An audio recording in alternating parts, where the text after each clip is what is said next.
Hi everyone, welcome to the Biochemistry session of INI-CET November 2022. So first let me analyze the questions. So in the session 1, what I find is that the questions from the lipid metabolism carry the maximum weightage, followed by the few questions in the amino acid metabolism and 2 questions from the carbohydrate metabolism. And if you see the toughness, the difficulty level of the question, I have seen 2 questions very tough and confusing. So one is one question from HMP shunt pathway, and another question which I feel very tough. It's actually very simple, but usually in MBBS syllabus, this conversion of cholesterol to testosterone is not given. So most of the time, we are not taking that in the MBBS, first MBBS, as well as we are not expecting that question. So in that way, I have given that as a very tough question. And also it was a sequential arrangement. So that makes the difficulty level even more worse. Okay. So the image based questions I have seen as the two image based questions were there in session 1. And overall, if you see in the session 1, what I have seen is most of the questions were from lipids and then from carbohydrates, amino acid. Unlike the last December session, the questions on molecular genetics and molecular biology techniques were very less, or one or two maximum questions were there. Now going to this is about the session 2. In the session 2, what I have seen is that amino acid and proteins, especially one question in the protein was about a signal sequence in type 2 membrane protein. So I feel that it's a very tough question. The same reason, because it's usually not included in the MBBS syllabus, and hence we are not taking it usually in our session. So that makes it very tough. Apart from that, the question is actually directly a question from Harper only. Then one question on electron transport chain, which actually I couldn't get the exact how the question was asked and the options. I was not sure about the option, but I'll just discuss that question because I'm not able to find a correct answer, because the recall which I got from the student, I feel that there is some mistake in that. So in that way, I feel that question is a bit confusing question. So if you generally, so in the session 2, what I have seen is the amino acids and the proteins and this vitamins and the other topics which include one of the question in the electron transport chain, then the hemoglobin question, Sirtuin question, then the megaloblastic anemia which is linked to the vitamins. Everything I've included under vitamins and the other topics, so that carries the maximum weightage. So in the session 2, what I've seen is the vitamins and the other, and amino acids and the proteins. Lipids was there in many questions were there in session 1, but in session 2 there were no questions on lipids. And carbohydrates and enzymes, they have only one question from each of these topics. Okay, so if you see the generally the tough difficulty level of session 1 and session 2, what I've seen is that a very tough question in session 1 was more than session 2. But if you see, this is a moderate question. So if you combine this very tough and moderate, because this difficulty level is always subjective. Something which is difficult for one student may not be difficult for the other. So it's always subjective. But generally, if you take 80% above average students, what I'm saying is that the very tough and the moderate combined is same in session 1 and session 2. Then this is actually the very easy topics, and the easy topics is there here. You can see that the easy topics is almost the same in the session 1 as well as in the session 2. So I think that even though so many of the students are saying session 2 was very tough compared to session 1, it's only a subjective feeling. That's what I feel, because if you consider all the questions, generally the difficulty level was equal in session 1 as well as in session 2. So now we will discuss a question. So, and one more thing I want to add is the repeat questions were very less. So repeat question, hardly 2 questions in the session 2.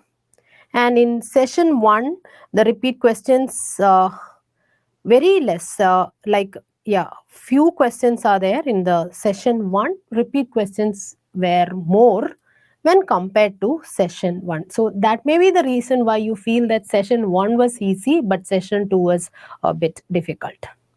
So we will just discuss the questions one by one. So let's start with the questions in the session 1. The first question I've taken here is a very easy or a moderate level question for you. That is an image based question on Tanger's disease. The question was a patient with reduced level of HDL, ABCA1 mutation. What is the diagnosis? So this is a case of Tanger's disease. Now let's discuss what is this Tanger's disease. The Tanger's disease is a disease because of a mutation in a transport protein called ATP binding cassette protein A1.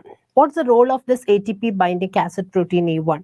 So let this be the peripheral organs.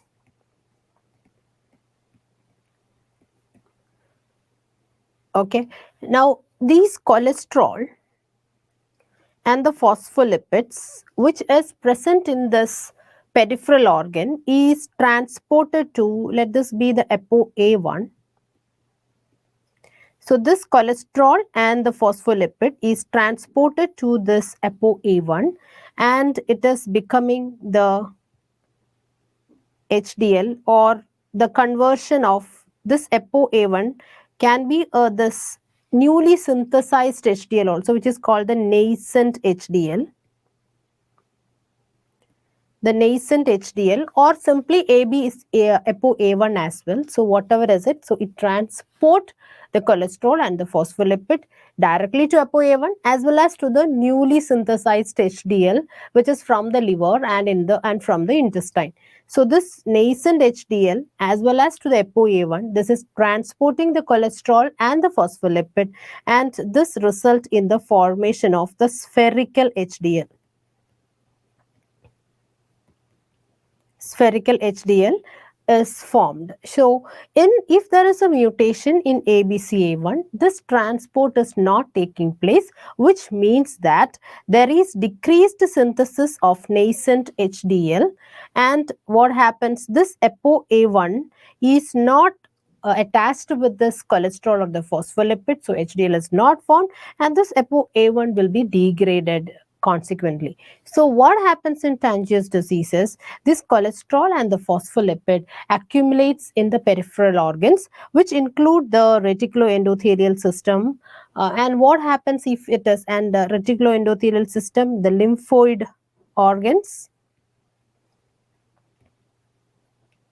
So what happens? There is hepatosplenomegaly, and this cholesterol deposition is increasing. There is enlarged tonsils,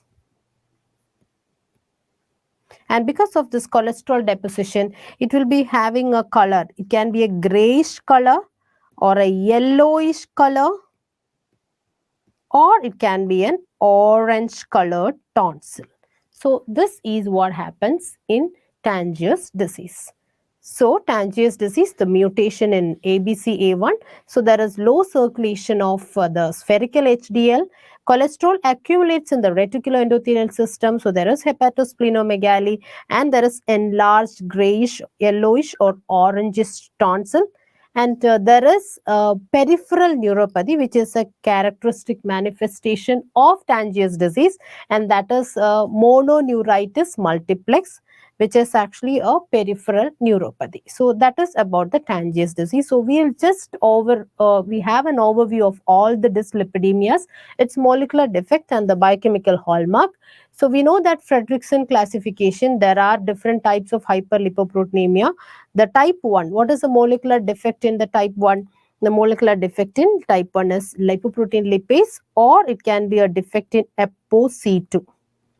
So if there is a defect in lipoprotein lipase or ApoC2, what is the lipoprotein that is elevated? There is elevation of chylomicron, there is elevation of VLDL, and as a result, the lipid that is elevated is, there is hypertriglyceridemia. So the lipid that is elevated here is triacylglycerol. So that's why we call it as HTG. HTG is hypertriglyceridemia. So primary hyperlipoproteinemias are classified into with hypertriglyceridemia, with hypercholesterolemia, both hypertriglyceridemia and hypercholesterolemia. So this is hypertriglyceridemia. Going to the type 2, there are various molecular defects. The most important one is the defect in the LDL receptor. There can be a defect in ApoB100. Other molecular defect is the defect in a protein called PCS. Defect in a gene called PCSK9, and there can be a LDL receptor defect in the gene for a protein called as LDL receptor adapter protein. LDL receptor adapter protein. So these are all the molecular defects possible in the type 2, that is this is called as a familial hypercholesterolemia. Familial hypercholesterolemia. And so the biochemical hallmark here is there is elevated LDL. So if there is elevated LDL, we know that there is hypercholesterolemia. So this is a hyperlipoproteinemia with hypercholesterolemia. Now type 3, the defect is in ApoE. So if there is a defect in ApoE, the biochemical hallmark is, ApoE is required for the uptake of remnant chylomicrons and remnant VLDL. So there is elevated remnant VLDL, which is also called IDL, and remnant chylomicron. So remnant VLDL and remnant chylomicron. So here there is hypertriglyceridemia and hypercholesterolemia. Both is there. Then going to type 4 and 5. Type 4 and 5, basically in type 4 the defect is in ApoA5. ApoA5, or there can be a GPI anchored protein which is HB, which is an HDL binding protein, a GPI anchored HDL binding protein. So GPI HBP is a GPI HDL binding protein is defective. So what happens here is there is accumulation of ApoA5. See, this GPI anchored HDL binding protein is a protein which is helping in the transport of lipoprotein lipase to the vascular endothelium. So it helps, lipoprotein lipase is present in the vascular endothelium, and for this transport, this GPI anchored protein is helping. What's the role of ApoA5?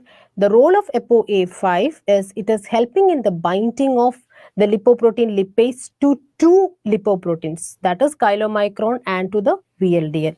So if there is a defect in ApoA5, what happens? There is accumulation of VLDL and there is accumulation of chylomicron. So here also basically it is hypertriglyceridemia. Now going to the type 5, here the defect is in the same, that is ApoA5. So here the accumulated lipoprotein is majority, it is the chylomicron, and here also what we can see is there is hypertriglyceridemia. Okay, so in summary what we have seen is type 4 and 5, and 1 is with hypertriglyceridemia. Type 3 is with both hypertriglyceridemia and hypercholesterolemia, and type 2 is with hypercholesterolemia. So this is a summary of the various dyslipidemias with a hyperlipoproteinemias. So going to the dyslipidemias with a hypolipoproteinemia, the first one here is the Tangiers disease. I've already explained it. ABCA1, ATP binding acid protein A1 is the defect. So here there is reduced HDL. Then A beta lipoproteinemia. In A beta lipoproteinemia, the defect is in a microsomal triglyceride transfer protein. So if this microsomal triglyceride transfer protein is mutated, there is decreased synthesis of chylomicron and there is decreased synthesis of VLDL. So from VLDL we know that LDL is formed. So naturally there is decreased LDL also. but HDL level is normal here. Whereas in the Tangiers disease, HDL level is decreased, other lipoproteins are normal. Here, the HDL level is normal, but other lipoproteins are lower. Then fish eye disease is a defect in LCAT. Lecithin cholesterol acyl transferase is the one which is defective here. So the function of, this is a partial defect. Partial defect. The function of LCAT is to convert cholesterol to cholesterol ester. So what will happen if this is not taking place? There is accumulation of cholesterol. So there is increased cholesterol, but there is reduced cholesterol ester. So there is reduced cholesterol, but there is increased cholesterol. So that is about fish eye disease. But fish eye disease is a benign condition. So what this fish eye disease is a partial LCAT defect. But if there is a complete LCAT defect, it's called Norum's disease. Norum's disease. It's a complete LCAT defect. So that is an overview of all the dyslipidemias, hyper as well as hypo. Going to the next question, the Refsum's disease is due to a defect in or absence of alpha oxidation of the branched chain fatty acid in peroxisome, beta oxidation of branched chain fatty acid in peroxisome, alpha oxidation of branched chain fatty acid in lysosomes, beta oxidation of branched chain fatty acid in mitochondria. So whatever is it, first we should know Refsum's disease, the basic defect is in alpha oxidation. So two options are there with alpha oxidation, A and C.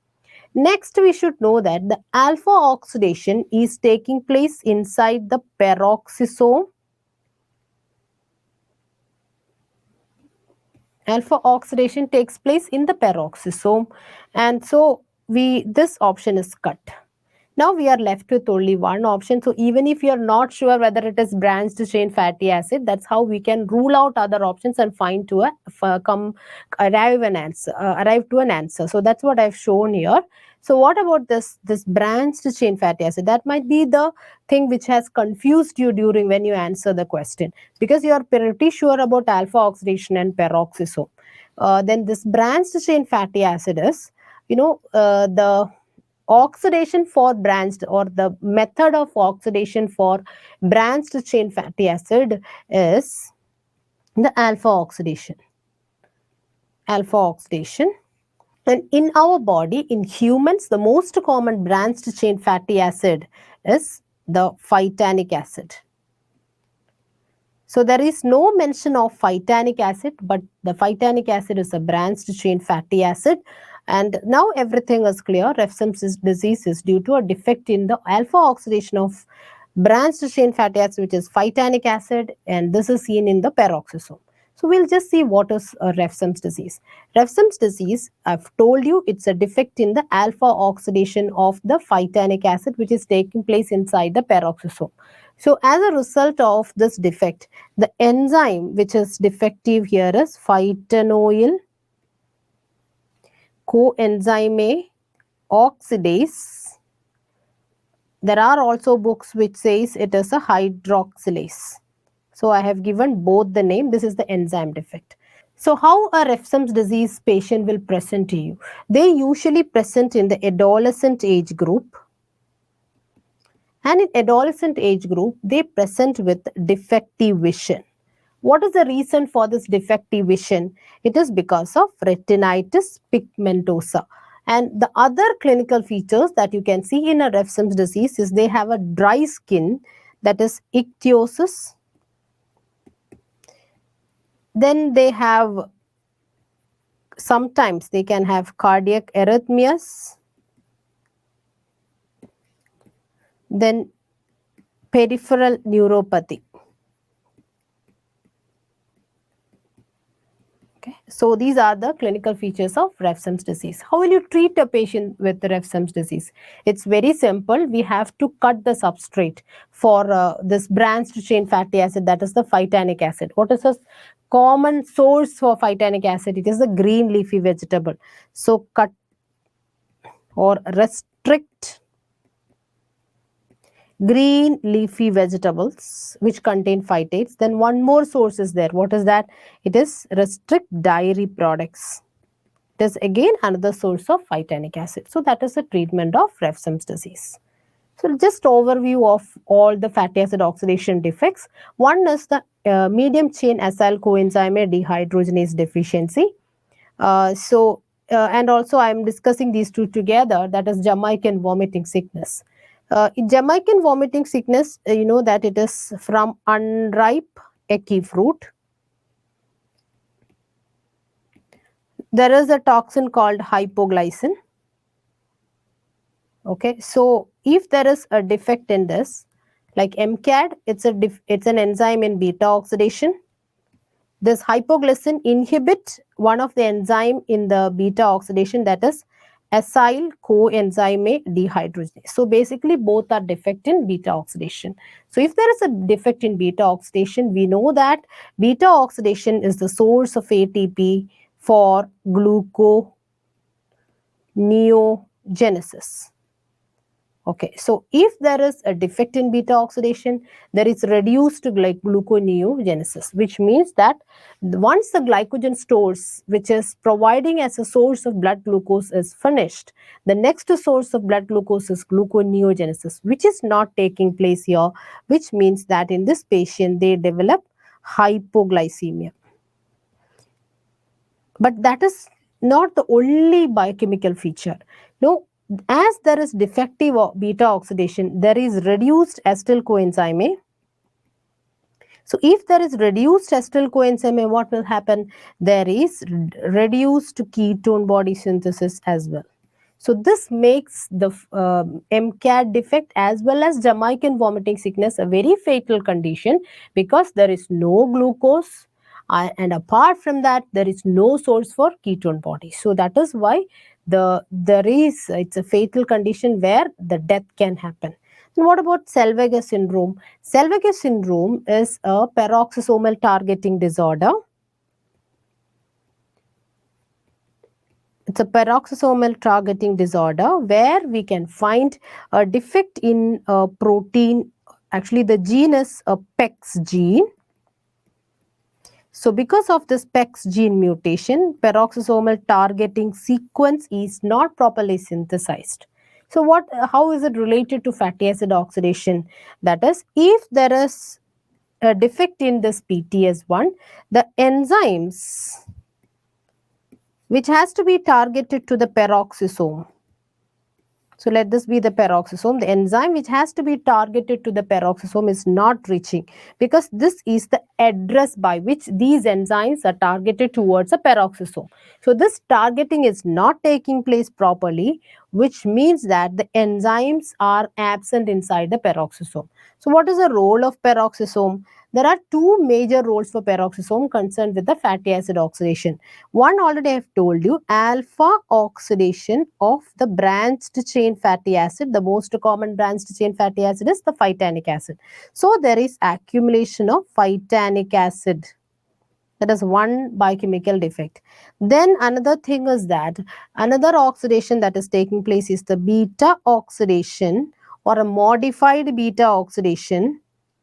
Modified beta oxidation of very long chain fatty acid. Very long chain fatty acid, a modified way. Beta oxidation itself is taking place in a modified way, is taking place inside the peroxisome.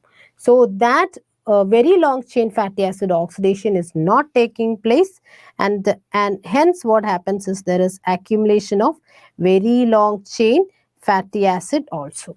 So this is why it is concerned, or the Zellweger syndrome is related to fatty acid oxidation. Now going to the next question. A baby is brought with the complaints of lethargy, poor feeding. During examination, it's noted that urine had a smell of burnt sugar. So this occurs due to a defect in. Branched chain keto acid dehydrogenase, BCKD. So the first option is the correct answer. So the other options, the branched chain amino acid, it's not the name for that enzyme. This is not right. It's not a keto acid oxidase. and it is not a amino acid oxidase. So what is this maple syrup? So this disorder is maple syrup urine disease. Maple syrup urine disease. So basically here the defect is, we know the branched chain amino acid undergo the first process called transamination. So after transamination, what we get is branched chain keto acid. This undergo the next reaction by branched chain keto acid dehydrogenase, and here we can see NAD plus is converted to NADH.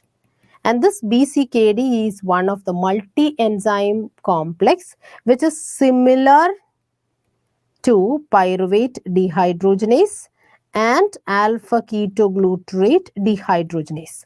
The product of this dehydrogenation reaction is an acyl coenzyme A, and here what also we can see a carbon dioxide is released. So this is what happens in this particular reaction, and in this particular case there is a defect in BCKD. So what will happen? The branched chain keto acids accumulate. Keto acid accumulate, and this is the basic defect in maple syrup urine disease. And because of this accumulation, there is a particular smell of burnt sugar or caramel odor, or it is also called, this is having the smell of maple syrup. Okay, so and usually this child is very sick child, usually present very early ages with seizures and coma, hypertonia, or sometimes it is associated with hypotonia as well. So it is a very serious condition which usually present in very early ages. So that is maple syrup urine disease. So just overview of all the disorders associated with amino acid. The phenylketonuria, I'll just tell you the enzyme defect here. Phenylalanine hydroxylase is the enzyme defect here. And the alketonuria is due to a defect in homogenetic oxidase.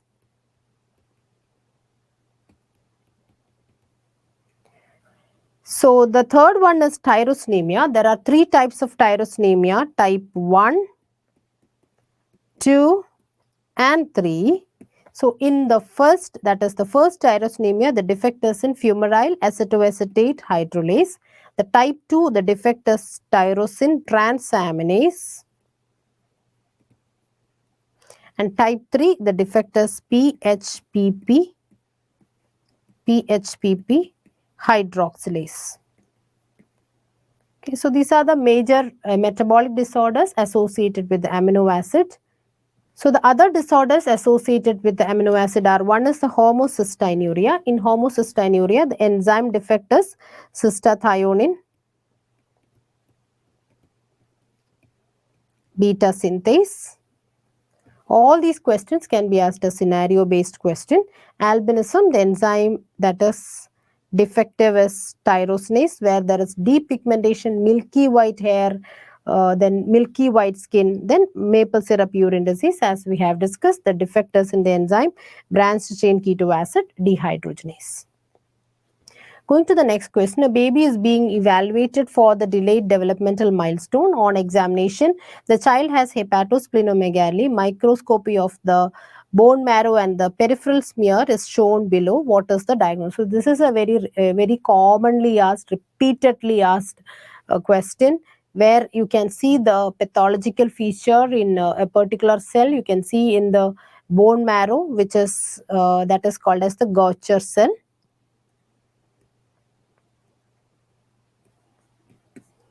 Okay, so what is this disorder? It is Gaucher's disease.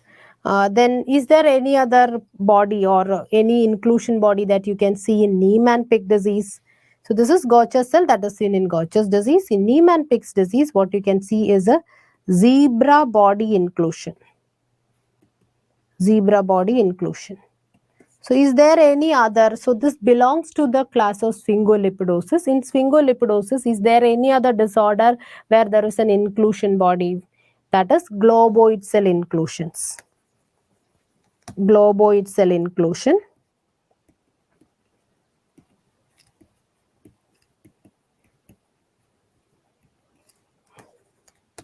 This globoid cell inclusion is seen in Krabbe's disease. Krabbe's disease. So that is Gaucher's disease. So in this particular case, it is Gaucher's cell. And what is this particular appearance of the Gaucher cell? It is called as a crumpled tissue paper. Crumpled tissue paper appearance is seen in Gaucher cells. Okay, going to the next question. Glycogen phosphorylase is activated by directly or indirectly by. So there are two close answers: cyclic AMP dependent protein kinase and calcium. Okay, so we will just go through the regulation of this glycogen phosphorylase and then I'll come back to this question. So this is the rough regulation of the glycogen phosphorylase. So this is in the liver, this is in the muscle. So I'm concentrating mainly on the glycogen phosphorylase. So in the liver as well as in the muscle, the glycogen phosphorylase is under the control of certain hormones. So in the liver specifically, glucagon and epinephrine can act. So when the glucagon and the epinephrine act, it acts on the G protein coupled receptor, which increases the activity of adenylyl cyclase, which increases what? Cyclic AMP, and hence the cyclic AMP dependent protein kinase is activated. And what's the action of that? It directly acts. It directly acts on the enzyme. And what's the action of the kinase? It phosphorylates the enzyme. So then when glycogen phosphorylase, if that enzyme is phosphorylated, then this enzyme is active, which means the glucagon and epinephrine, which by increasing the activity of cyclic AMP dependent protein kinase is increasing the activity of glycogen phosphorylase, and this cyclic AMP dependent protein kinase, how it acts on the enzyme? It acts directly on the enzyme. Okay, so going to this in the case of muscle, there is epinephrine, no glucagon. The glucagon acts only in the liver. Epinephrine acts both in the liver as well as in the muscle. So now we will see what happens to this glycogen phosphorylase in the muscle. So in the muscle, epinephrine is the hormone that is acting. That is, we know that glucagon and epinephrine our action is the same. But the glucagon acts both in the liver as well as in the muscle, but epinephrine acts only in the muscle. So that's why I have written only epinephrine here. But the mechanism by which it activates glycogen phosphorylase is the same. That is, it by the action of this G protein coupled receptor, it increases the presence of cyclic AMP, which is increasing the cyclic AMP dependent protein kinase, which is acting on the enzyme directly, and it phosphorylates the enzyme. Now, is there any action for calcium here? Yes, here the calcium is the calcium is also having an action in the muscle. That is, calcium, if there is increased calcium, this calcium increases the activity of this calcium calmodulin dependent protein kinase. So if this calcium calmodulin dependent protein kinase is active, then it acts on the enzyme. It by phosphorylating glycogen phosphorylase, this glycogen phosphorylase is getting activated. So in this particular case, is the calcium acting directly or indirectly? The calcium here is acting indirectly. How? The calcium activates calcium calmodulin dependent kinase, which is acting directly. So this action is direct, but when we consider calcium, it is an indirect action. So if we consider cyclic AMP dependent protein kinase, or if we consider calcium calmodulin dependent kinase, how is it acting on the enzyme? It is acting directly. But if I'm saying calcium here, there is no direct action here in this particular case. It is an indirect action by activating calcium calmodulin dependent protein kinase. Okay. So Is there any other action for calcium? So for that, we should be seeing the allosteric regulation of the glycogen. So for that, I have given the picture here. So allosteric regulation of this glycogen, I am just concentrating on the glycogen phosphorylase in the muscle as well as in the liver. So in the liver, what we can see is the glucose 6 phosphate, glucose 6 phosphate and glucose. What's the action of glucose, or what is glucose 6 phosphate or glucose for glycogen phosphorylase? It's a product, right? So it is an inhibitor, allosteric inhibitor, whereas ATP is an allosteric activator. Okay.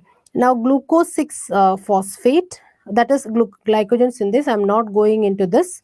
I'm just concentrating on glycogen phosphorylase. Now coming to the muscle, in the muscle what we can see is there are certain allosteric activators which directly acts on the muscle. One is calcium. The calcium is an allosteric activator of glycogen phosphorylase. And also we can see there is ATP which is an activator, and there is one more allosteric activator for glycogen phosphorylase, and that is 5' AMP. 5' AMP is a allosteric activator of glycogen phosphorylase. And also we can see calcium is an allosteric activator of glycogen phosphorylase. So what is this mechanism of action? In this particular allosteric action, the calcium is acting directly, right? It's acting directly. So can calcium act directly as well as indirectly? Yes. What about cyclic AMP dependent protein kinase? It is acting directly. So now we go to the question. Glycogen phosphorylase is activated directly or indirectly by? Is it cyclic AMP dependent protein kinase? No. Then what about calcium? Yes, calcium can act directly or indirectly via calcium calmodulin dependent protein kinase or as an allosteric activator in the muscle glycogen phosphorylase. So all, actually there should be a muscle option, or like a word called muscle also here. But even if there is no muscle, you can just from the options you can find an answer. So answer here is calcium, as the question is directly or indirectly. Glucose 6 phosphate is not activation. Glucose 6 phosphate, we have seen, it is an inhibitor. Then what about phosphatase? Phosphatase means it removes the phosphate group, right? So this will dephosphorylate glycogen phosphorylase enzyme. So if it is dephosphorylating the glycogen phosphorylase enzyme, it is inactive. Okay, so the answer here is calcium. Now going to this question, all are true about HMP shunt except source of ribose 6-phosphate, source of acetyl coenzyme, source of NADPH and utilized ribose. So first I'll come to the answer later after discussing about the HMP shunt pathway. First and foremost, we should be knowing what is HMP shunt pathway. It is a mere shunt pathway. Shunting what? You know that in the cell, the glucose which is entering is through the glucose transporter is converted to glucose 6 phosphate. Now this glucose 6 phosphate, especially the body is in a well fed state, or if the body is synthesizing DNA, or if the cell is synthesizing, more DNA synthesis taking place inside the cell, then some of the glucose 6 phosphate is shunted. It's a mere shunt, so that we are getting back glucose 6 phosphate. So 3 glucose 6 phosphate, actually 3 glucose 6 phosphate, if we are usually HMP pathway is considered as 3 glucose phosphate. Usually the glucose, like the HMP shunt pathway, we take 3 glucose 6 phosphate together. So that is what is written here. This one glucose 6 phosphate, another glucose 6 phosphate, and the next glucose 6 phosphate. Now what I am saying here is the glucose 6 phosphate is shunted to an HMP shunt pathway, or otherwise called as pentose phosphate pathway or hexose monophosphate pathway, or phosphogluconate pathway or Dicken-Horecker pathway. So many names are there. So here HMP shunt, in which if I am considering 3-glucose 6-phosphate, what happens is the 3-glucose 6-phosphate is going to this shunt. Okay, so a shunt, and what we get is 2-glucose 6-phosphate back plus 1-glucose 6-phosphate is considered as only half glucose 6-phosphate, or this is also a glyceraldehyde 3-phosphate. Okay, so what happens to the 3 carbon atoms? So you can see 3 6-carbon compounds. 3 6-carbon compounds are entering, and what we are getting is 2 6-carbon compound plus 1 3-carbon compound. So we lost how many? We lost how many carbon dioxide? We have lost 3 carbon dioxide. So apart from that, during this reaction, what happens is it is divided into 2 phases. That is, HMP is divided into 2 phases. Okay, the first phase is an oxidative phase. Oxidative phase. So in the oxidative phase, that's what is shown here in the so this is the oxidative phase. In the oxidative phase, it is an irreversible phase, and it takes place in some organs where it requires something is produced by this irreversible phase. What is being produced by that? It produces NADPH. So I'm writing here, it produces NADPH. Okay. What's the role of NADPH? 2 major roles are there for NADPH. One is, I've told it takes place in the well-fed state. So this NADPH is required for the reductive biosynthesis. Reductive biosynthesis of fatty acids, steroid hormones and all. Then another use of NADPH is it's a free radical scavenger. So I'm not showing that reaction, but I'm just saying it's a free radical scavenging. So these are the major two roles of NADPH. So that is why some glucose 6-phosphate is shunted, because we are always flooded with the free radicals. So we need some kind of free radical scavenging. So that's why some glucose 6-phosphate is going into this shunt. Okay, so it is a source of NADPH. Definitely it's a source of NADPH. Now so what is the result of this oxidative phase? The net result of this oxidative phase is it is undergoing, this is the place where carbon dioxide is released. So from each of, that's what is shown here, from each of this 6-carbon glucose 6-phosphate, carbon dioxide is released. So 3 carbon, so if I am considering 3 glucose 6-phosphate, 3 carbon dioxides are released.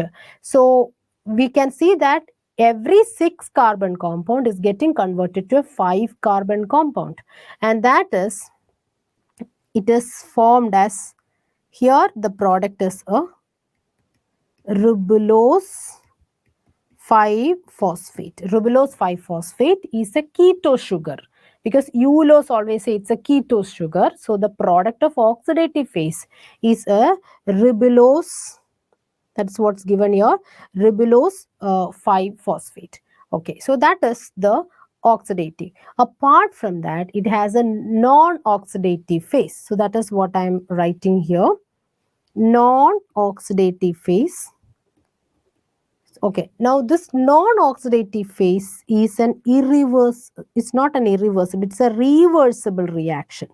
It's a reversible phase. Okay, what's the role of this reversible phase? Here, what we can see is, now we got 3 5-carbon compounds which undergo lots of reactions like transketolase. First you can see a transketolase, then you can see a transaldolase, again you can see a transketolase. So 2 transketolase and 1 transaldolase reaction, all are reversible reaction, and finally you don't have to learn the complete pathway. Finally what we get is can get a glucose 6-phosphate back, and as the 3 carbon already we have lost, we will get only half of the glucose 6-phosphate, which is actually a glyceraldehyde 3-phosphate. So after 2 glyceraldehyde 3-phosphate, or After 2-HMP, these two is joining and it becomes a glucose. That's a different thing. I don't want to explain it anymore. I just want to say that it is a half glucose 6-phosphate. This half glucose 6-phosphate is a glyceraldehyde 3-phosphate. Okay. Now, what's the role of this non-oxidative phase? The role of this non-oxidative phase is, I've told you, it is reversible, which means the HMP shunt can happen in this direction. Okay, in that direction, if it's happening, it is only in one direction. That is because it is irreversible. But HMP in the other side, which is non-oxidative, this is reversible, which means this glucose 6-phosphate is forming what you can see, a 5-carbon compound. So you can see here a 5-carbon compound, ribose. You can see a ribose 5-phosphate there. Okay. So in this non-oxidative phase, we are getting 5-carbon compounds. And what's the role of this 5-carbon compounds? The role of this 5-carbon compounds is, this is required. So that is what is given here. So this is the same picture in Harper. So ribose 5-phosphate, which is generated in the non-oxidative phase, is used for synthesis of nucleotides in the RNA as well as in the DNA. That is the function of, the second function of the HMP is to produce ribose 5-phosphate. So if I'm writing here ribose 5-phosphate. So if the DNA synthesis is required, more ribose 5-phosphate is formed and it is going for DNA synthesis.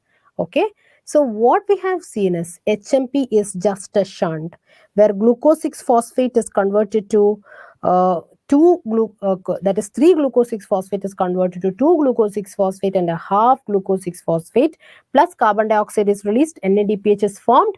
So if the body is requiring more NADPH, majority reaction that is taking place is the non-oxidative.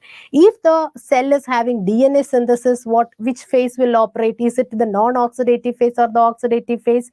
Yes, if that is a reversible non-oxidative phase. So depending upon the cell's requirement, glucose 6-phosphate is just entering to this shunt.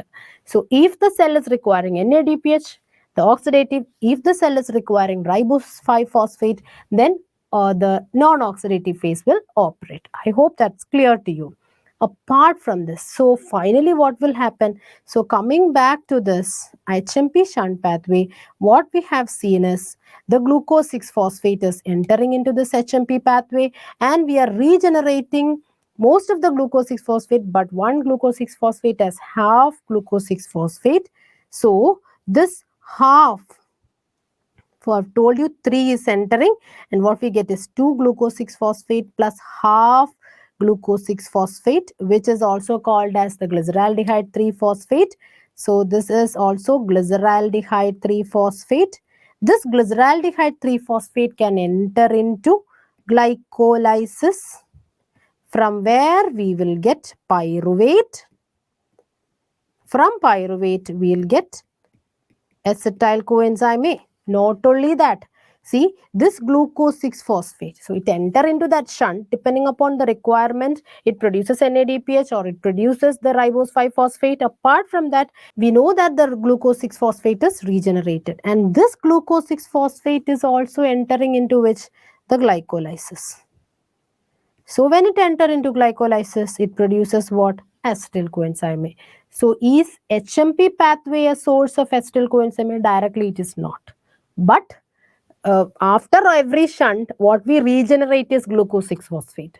This can enter into glycolysis, or a half glucose 6-phosphate, which is glyceraldehyde 3-phosphate, which can enter into glycolysis. So definitely when we are learning about HMP pathway, that's why we are not, none of us will mention that it as a source of acetyl coenzyme A. You usually say it's a source of NADPH or ribose 5-phosphate, because directly it is forming NADPH or ribose 5-phosphate. But if in the option, if you want to rule out an option and if you want to select the best answer, what is the answer? Source of ribose phosphate, 100% sure it is answer. Source of acetyl coenzyme A, Yes, with some difficulty, we should say that yes, it is not actually a source, but something which is regenerated after HMP pathway is a source of acetyl coenzyme. So I will just put a tick here. Then it's a source of NADPH, yes. Utilizes ribose. No, it is producing ribose. It will not, have you seen it utilizes ribose? No, we have seen it produces ribose. It utilizes glucose 6 phosphate, shunt it, and it produces ribose 5 phosphate. It is never utilizing ribose. If it was utilizing ribose phosphate, then how can we say HMP shunt pathway as a source of ribose for nucleotide synthesis? We can never say that. So the answer here, so these are all a fun. So the question here is except, so which is not a function here is utilizes ribose, so hence that is the answer. D is the answer. So this is about that question. Now again another question, which is I classify this as a very tough question. It's because the reason I've told you, it is not usually taken in the MBBS, first MBBS classes. It's not included usually, but various clinical correlations are there associated with this pathway. So we cannot completely neglect that pathway. So I've considered it as, actually it is a very simple question if you know it, but if you don't know it, definitely this is something which we cannot guess. And also this was a sequentially arrangement type of question also, so that makes the difficulty level even more worse. Okay, choose the right sequence of steps in the conversion of cholesterol to testosterone. So we'll just have an overview of all these steroid hormones. The source of all steroid hormone is the cholesterol. The cholesterol is how many carbon compound? It is a 27 carbon compound. The very first step the cholesterol undergo is a desmolase step, that is given here. It is the 2022 desmolase, where you can see this is the cholesterol. So after this reaction, a this is 21, this is 27 carbon. The product is a pregnenolone. This pregnenolone is the source of all other steroids, and it is a C21 containing steroid ring containing compound, which is having 21 carbon atom. So it is giving or getting rid of a 6 carbon compound here, and it becomes a 21 pregnenolone. That is the very first step. So this is by an enzyme 2022 desmolase. This pregnenolone is the source of every other steroid hormones. So we classify the steroid hormones into major three, that is pregnenolone group. Pregnenolone group means they are C21 carbon containing steroids. They are progesterone. You can remember pregnenolone and progesterone. It's almost rhyming. So they are C21.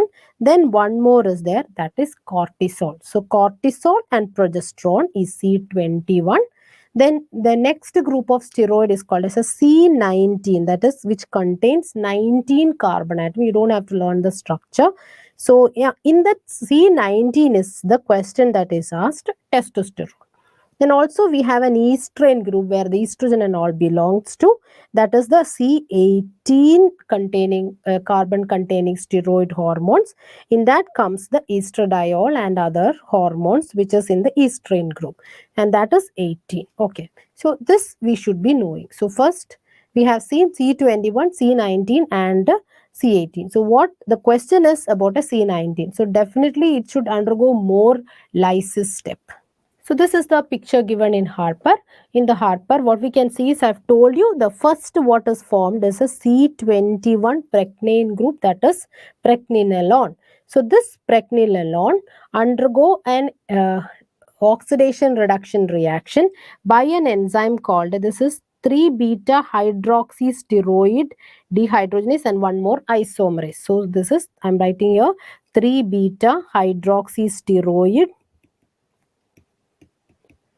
dehydrogenase. Okay, so that is the next sequential step, that is 3-beta hydroxysteroid dehydrogenase. Then what happens? So after that reaction, what we get is progesterone becomes progesterone. So there is no lysis step. So it is still the C21. We have seen in the C21 one steroid hormone, cortisol and progesterone. It is C21 itself. Then it undergo the next step, which is a hydroxylation reaction that is given here, 17 alpha hydroxylation by the enzyme 17 alpha hydroxylase. So that is the next step where it becomes a 17 alpha hydroxyprogesterone because it is hydroxylated at the 17th position and it becomes a 17. So you can see here and a hydroxyl group is added here. It's a 17 alpha hydroxyprogesterone. That is the next step. And this is undergoing the third. So what I've told you is the first C2022 desmolase, then 3 beta hydroxysteroid dehydrogenase. Then what we have seen is 17 alpha hydroxylase where we get a 17 alpha hydroxyprogesterone, and then it is undergoing a lysis. That is, this enzyme is called a 1720 lysis, where you can see, so already we know it is a 21. What we want to form is a C19 testosterone. So 2 carbon atoms are released from there, or it is given off, and what we get is, first what we get is androstenedione, which again undergo a dehydrogenation step, and finally it form testosterone. So this step was not given in the question, but this step was given, that is 1720 lyase. So 1720 lyase here. This is one way of forming the testosterone. There is also another way, but almost the reactions are the same. That is, you can see that 17 alpha hydroxylation is there. You can see the 1720 lyase is also there. And finally, but I just want you to confine to only one route where testosterone is formed. So what we have seen is cholesterol to pregnenolone to progesterone to 17 hydroxyprogesterone, which is undergoing a 1720 lyase to form androstenedione, which forms a testosterone. So now we go to the question. So right sequence of steps in the conversion of cholesterol to testosterone. The number 1 is 22 desmolase. The second step is the beta hydroxysteroid dehydrogenase. So this is 1. This is 2. Then the next is the alpha hydroxylase, and then comes the 1720 lyase. So here it is B, then D, then A and C. B, D, A and C. So option A is the correct answer.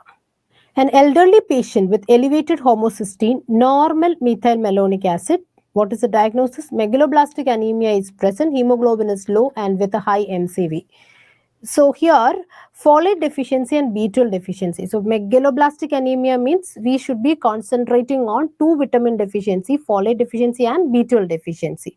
So here there is no mentioning about neurological deficit. So if there is any neurological deficit, we are sure that it is B12. So that is not mentioned here, which means both vitamins should be our suspicion or as answers. So biotin definitely no, B2 also definitely it is not the answer, because megaloblastic anemia, folate and B12 deficiency.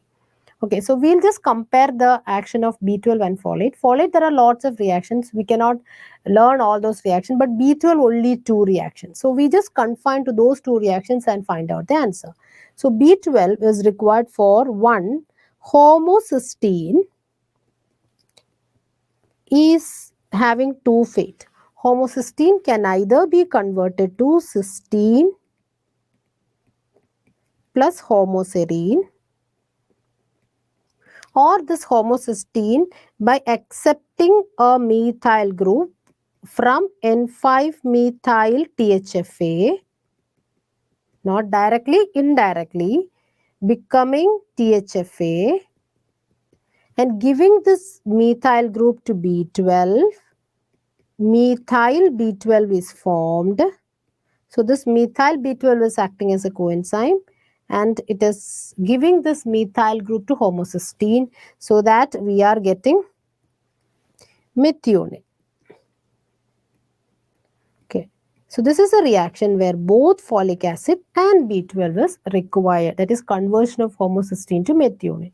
The other reaction is methyl malonyl coenzyme A is converted to succinyl coenzyme A. This is by methyl malonyl coenzyme A mutase. This reaction require B12, and the form of B12 that is required here is ADO B12, that is adenosine B12. So here only ADO B12 and this form is methyl B12. So only two B12 requiring reaction. One more is there, leucine amino mutase, but that is not seen in humans. So in humans only two. These are the two reactions. Okay. So in the question what we have seen is there is elevated homocysteine. If there is elevated homocysteine, there can be a deficiency of B12 or folic acid. Either of this vitamin deficiency, there is accumulation of homocysteine. So accumulation of homocysteine is not able for, like just by saying accumulation of homocysteine, we are not able to differentiate between whether it is B12 or it is due to folate deficiency. Now we come to this reaction where here only B12 is required. So if there is a defect in B12, if there is a deficiency of B12, this reaction will not take place. If this reaction is not taking place, methyl malonyl coenzyme and hence methyl malonic acid accumulate. So if it was a folate deficiency, will methyl malonyl coenzyme accumulate? No, because folate is not required for that reaction, which means if there is methyl malonic acid accumulation, it says that it is a B12 deficiency. So the accumulation serum methyl malonic acid is, that is the serum methyl malonic acid is considered as a biomarker for B12 deficiency. So the answer here is B12, not folate deficiency. So going to the next question, which of the following tissues are dependent on insulin for glucose uptake? Options were pancreas, brain, muscle and adipose tissue. So among this, pancreas is not requiring insulin because insulin dependent glucose transporter is glucose transporter 4. Glucose transporter 4 is present in heart, in the adipose tissue and also in the skeletal muscle, that we know. Okay. The options here, this brain, no, muscle and adipose tissue, both are correct. So I don't know whether it was a multiple response type. If it was a multiple response type question, then 3 and 4, C is the answer, which means muscle and adipose tissue. If it was not a multiple response type of question, both the muscle and adipose tissue, both are answers. So usually this question should be an invalid question if both options were there and it was not a multiple response. If multiple response type, then if 3 and 4 together is there, that is the answer. So otherwise, I don't think that this question can be considered as a valid question. Okay, so just to understand which are the sites where you can see insulin dependent glucose transporter 4 uptake of glucose, that is heart, skeletal muscle and adipose tissue. So this is the last question in the session 1. Consider the following enzyme: glutathione peroxidase, glutathione synthetase, deiodinase, thioredoxin reductase. Which of the following enzyme uses selenocysteine? It's a very commonly asked question. Selenocysteine requiring enzymes are glutathione peroxidase. So answer A is correct. Glutathione synthetase, no. Deiodinase, yes, it is a glutathione like selenocysteine requiring enzyme. Thioredoxin reductase, that is also a selenocysteine containing enzyme. One more is there, that is selenoprotein P. Selenoprotein P, this also contains selenocysteine. And if I want to add one more, then I will add one more which is not given in Harper, but it is given in Leninger, that is glycine reductase. Glycine reductase. Okay. So even if you cannot remember all the names of the enzymes that contain selenocysteine, you can remember one thing. That is, the selenocysteine containing enzymes are peroxidases and reductases. So if you know only this much, you can rule out other options. So synthetase is not there, which means that is the answer. Deiodinase is one thing which we cannot see a peroxidase or reductase. So all other enzymes which contain selenocysteine are either peroxidase or reductase. So glutathione peroxidase, thioredoxin reductase, 1 is correct. Then 1, 3 and 4 are correct. So here the option A, that is A, answer A, like the option A is the correct answer. So with that, we concluded the session 1. Now I'm moving on to the session 2 questions. So going to the next question, which of the following statement is bar are correct? The Tm increases with more Gc, Tm decreases with more Gc, Tm increases with more At, no relation of Gc and At pair with the Tm. So what is the Tm? The Tm stands for melting temperature. What is melting temperature? The temperature at which, or a range, midpoint of a range of temperature at which the two strands of the DNA, so let this be the two strands of the DNA, the two strands of the DNA separate into component strands. So this takes place at a range of temperature, and midpoint of that temperature is called the melting temperature. So what are the factors that affects the melting of DNA, or this process is also called melting of DNA or DNA denaturation. Okay, so what are the factors that affects the melting temperature? The first one is the GC pairs. Okay, more the GC pair, we know that there are 3 hydrogen bonds between GC. More the GC pair, more time it will take, or more, not time, more temperature it will take to separate the DNA to its component strands. So Tm increases with the more GC pair. So is there any other factor that affects the melting temperature?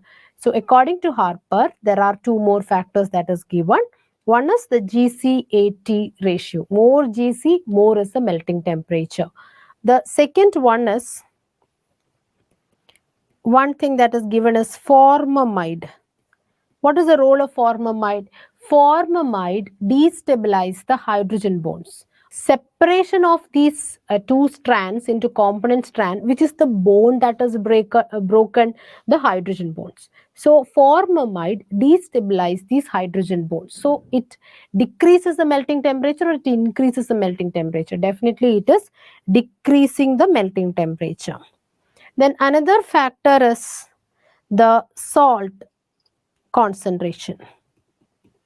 The salt concentration. For if there is increase in, if there is a 10% increase in the salt concentration, then that increases the melting temperature by 16.6 degree Celsius. For every 10% increase in salt concentration, the melting temperature increases by 16.6 degree Celsius. So these are the 3 factors that is given which affects the melting temperature. So when the DNA is melted, what are the bonds that are broken? The hydrogen bond is broken. Then we know, what about the phosphodiester bond? It is not. So hydrogen bond, I am putting a tick mark showing that hydrogen bond is broken. Phosphodiester bond is not broken, which means the primary structure is not lost. Then what is lost? The secondary and the tertiary structures are lost. So it is lost. Hydrogen bond is broken. Then apart from that, in denaturation of DNA, there is decrease in viscosity. Apart from that, there is increased absorbance. Increased absorbance of UV light at 260 nanometer. 260 nanometer. So this is the changes that happens when the DNA is getting denatured. Going to the next question, Zellweger is a defect in the biogenesis of. So I've already discussed that question. It is a peroxisomal targeting disorder. So it's a defect in the biogenesis of peroxisome. So which are called as the peroxisomal biogenesis disorder. The peroxisomal biogenesis disorder is a set of disorders because of a defect in the synthesis of a protein that which actually targets the proteins to the uh, particular organelle. So in the peroxisome biogenesis disorder, the targeting is defective towards the peroxisome. So the gene that is defective here is the PEX gene. So because of the defect in the PEX gene, it affects the peroxisomal targeting sequence. It is affected, and hence the enzymes or any other proteins which are targeted to reach the peroxisomes is not reaching the peroxisome. That is called peroxisome biogenesis disorder. There is a clinical spectrum. There are various disorders under peroxisome biogenesis disorder. One is the Zellweger. The second is neonatal adrenoleukodystrophy. Then the third one is infantile Refsum's disease. Infantile Refsum's disease. So these are the peroxisome biogenesis disorder. Now what about lysosomes? In the lysosome, like if the targeting disorder is towards the lysosome, the defect is in the target or the address to the lysosome is a mannose 6-phosphate. So if there is a defect in the synthesis of mannose 6-phosphate, it causes lysosomal targeting disorder. So lysosomal targeting disorder, one is there, it is inclusion cell disease, otherwise eye cell disease. So these are the major targeting disorders. So Zellweger here specifically is a defect in towards a targeting towards a peroxisome. The Zellweger syndrome, it resembles a syndrome. What is that? It resembles, the clinical features resemble Down syndrome with mongoloid facies, brush field spots, epicanthal folds. All these clinical features of Down syndrome is common to Zellweger as well as to the Down syndrome. The next question, true about the action of enhancers of the gene expression. So enhancer, the name itself is telling you that it enhances the gene expression, which means it increases the transcription of the gene. That is, it increases the transcription. So how the transcription is increased? By facilitating the binding of transcription factors to the promoters. So this is how the transcription is accelerated. So enhancers are DNA elements, certain DNA elements which enhances or augment the transcription or increases the transcription of genes. So how it increases it? By recruiting the chromatin modifying regulatory mechanism. So the name, even if you don't know about enhancer, you can definitely give an answer to this question. Recruiting chromatin modifying regulatory mechanisms, it is enhancing the expression of genes. So other options, if you want to rule out, you should be knowing what are the properties of enhancers. So we'll just see what are the properties of enhancers. Enhancers are DNA elements that facilitate or enhance the transcription. So there are definitely enhancers. The opposites of enhancer is a repressor. Repressor is also there. So it can be located, enhancer can be located upstream or downstream. Remember, enhancers are not promoters. Promoters and enhancers are two different entities. Promoters is something which is seen, which is almost very near to the transcribing region. So promoters and enhancers are two different things. So the enhancer can be located upstream or downstream. Promoters are usually upstream, or sometimes it can be intragenic as well. So majority of the promoters are upstream, but enhancers can be upstream or downstream. Then another third property is that it work when long distance from the promoter. So promoter usually seen in close or nearby the gene or the transcribing area, but this is located long distance from the promoter. And this is a repetition. Work when oriented in either direction, which means it can be 5 prime to 3 prime or 3 prime to 5 prime. So the direction is not a problem for enhancer. Then work by binding with one or more proteins. So whenever the enhancer has to work, it certain proteins should bind with the enhancer, and that is how the enhancer become activated. So it work by binding with one or more proteins. It is another property. And work by, so how it what is the mechanism of action of enhancer? When the proteins bind to the certain proteins, which is proteins, when it binds to the enhancer, this protein enhancer complex will facilitate the binding of transcription factors to the promoter, region, so that the transcription is enhanced. So what I want to tell you is enhancers and promoters are two different entities. Promoters is something which is almost seen near to the +1 area, which is the transcribing area, whereas enhancers can be located long distance. It can work in either direction, and it can be upstream or downstream to the gene which is being transcribed.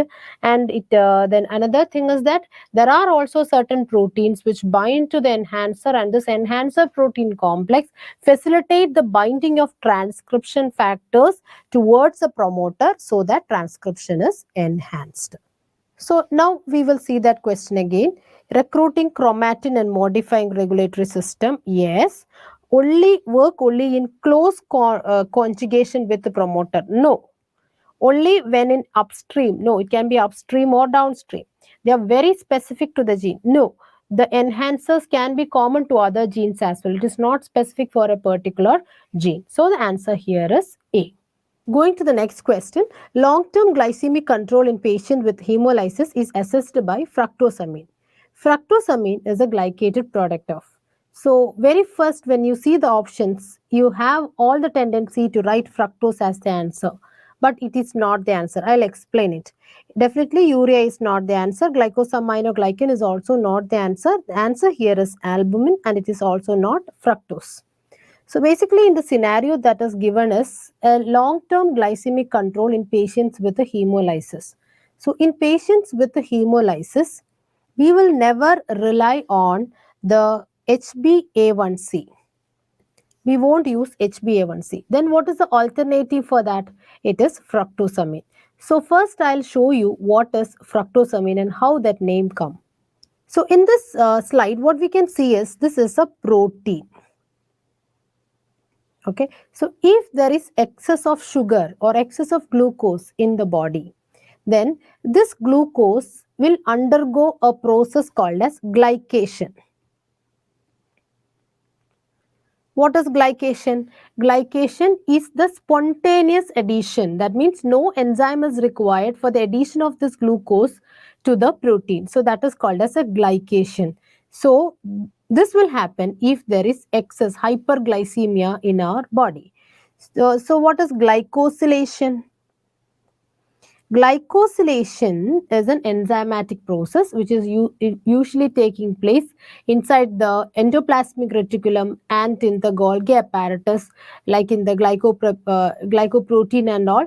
The N-glycosylation, O-glycosylation, that is an enzymatic process. But here, it is the non-enzymatic process.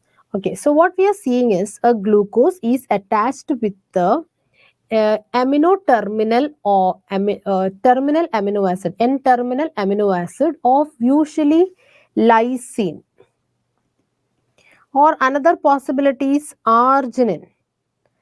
Okay, so they attaches to this N-terminal amino acid, and it forms a linkage, and this linkage is called as an albumin linkage. Albumin linkage. So this albumin linkage or this conversion of glucose to this albumin linkage is a reversible process, and this is called as a Schiff's base. The albumin linkage containing product is called as a Schiff's base. And this albumin linkage has all the tendency to go back to glucose and the protein, so which means it is reversible. This albumin linkage undergo a rearrangement, and that is called an Amadori rearrangement. And after this rearrangement, what we can see is this hydroxyl group in the second position is now a keto group. Keto, you can see a keto group, and this linkage is a ketoamine linkage or a ketamine linkage. And the difference here is this is not a breakable reaction, or it's not a reversible reaction. It is an irreversible reaction. So once it becomes a ketoamine linkage, or it undergo this process where you can see that this is a ketamine linkage, and this second carbon atom is C double bond O, this rearrangement is undergoing, then it is an irreversible process. Okay, so this is what happens in glycation, and whole of this process is called as a reaction, and that is called a Maillard reaction. The same reaction is the one which is taking place for HbA1c as well. So in HbA1c also, the N-terminal amino acid is usually the N-terminal amino acid of valine in the beta globin chain is attached with the glucose residue, which is undergoing the Schiff's base and later Amadori rearrangement to form a ketamine linkage. Okay, so that is a different story. So in this particular case, once this protein, what are these proteins? They are usually the plasma proteins. Now, which is the most abundant plasma protein? It is the albumin. So this albumin, once it becomes this, then as it is having a keto group in it, it is called as a fructosamine. Because we know that fructose is a keto sugar. Because of that keto group, this product is called as a fructosamine. So fructosamine is a glycated product of what? It's a glycated product of the plasma protein, and the most common plasma protein is albumin. So that is the answer here. So the answer here is albumin. Then fructosamine, you should know that fructose plus NH3. That is, fructose combines with ammonia, then it is fructosamine. It is a fructosamine. But here that is not the answer. Why? Because this is the case of a glycated product. It is not a combination of fructose and ammonia. If ammonia reacts with fructose, we will get fructosamine. And that's a different story. Again, you can see this is a patient with a hemolysis. In a patient with a hemolysis, we are not referring to hemoglobin. And hence hemoglobin, if it was there in the option, it's not the answer. Because in hemolysis, the long-term glycemic control, we do not rely on HbA1c. We rely on fructosamine, and that is a glycated product of fructose and albumin. So here the answer is not fructose, because the fructosamine is formed by this combination, but in this scenario it is not seen, and again this is not a glycated product. So because of all these reasons, that is not the answer, and hence the answer is albumin. So what we have seen is the fructosamine is a high sensitivity indicator of glycation. It's a biomarker of hyperglycemia, and that reaction is a Maillard reaction. And I've told you about the reversible Schiff's base, and it undergoes an Amadori rearrangement and forms a ketoamine linkage, which is a stable ketoamine linkage. Okay. So going to the next question, the signaling sequence in type 2 membrane protein with N-terminal facing cytoplasm is located in. It is a very difficult question because this needs some explanation. I'll explain it, then I'll come to the answer. So first we should be knowing what is a signal peptide.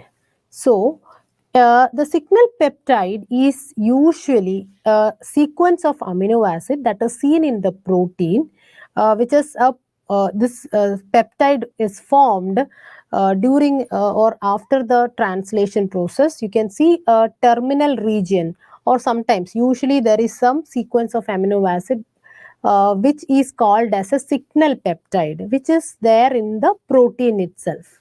Okay, and usually the signal peptide is located at the amino terminal or the N terminal, and this is for actually the sorting of protein. That the signal peptides are for the sorting of the proteins to the correct locations.